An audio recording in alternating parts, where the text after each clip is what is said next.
struck me as being dangerous with some delusional and paranoid components. Her behavior was erratic and bizarre.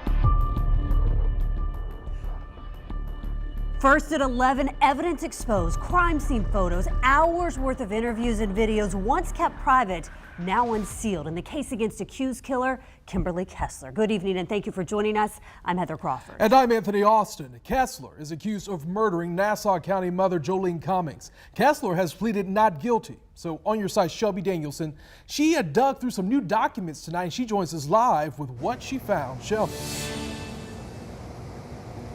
Heather and Anthony, in dozens of interviews that were recorded with detectives, there are some friends of Kimberly Kessler that describe her as dangerous. There's an ex-husband who describes her as physically violent, and we're also going through pages of her phone records on her laptop showing what she was searching online before she was arrested.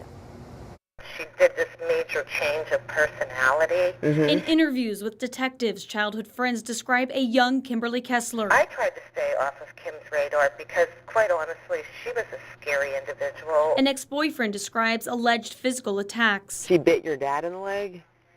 Yes. And she stabbed you in the chest? And an ex-husband says he also had a close call. I heard something about she had stabbed you with some scissors. Can you tell me about that? Yes, she was crazy. I can tell you that. Those hurting you? No, they feel great. You can put them on cider if you want. Other evidence shows Kessler's internet browsing history for 3 weeks leading up to Joleen Cummings' disappearance. Searches about female murderers, post-mortem bodies, psychosis, and mind-controlling drugs. The only day she didn't use the internet was on May 11th, the day before Cummings was reported missing. On May 16th, the day before Kessler was arrested, she spent 8 hours searching Joleen Cummings' name. Surveillance video shows Kessler at a Flash Foods gas station on May 12th, the day Cummings was reported missing. She appears to have injuries to her face that mirror the injuries that are photographed 6 days later when she would be arrested.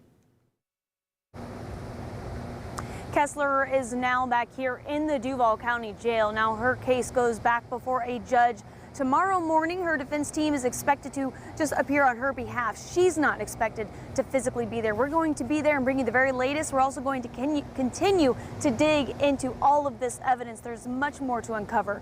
Live at JSO, Shelby Danielson, First Coast News on your side.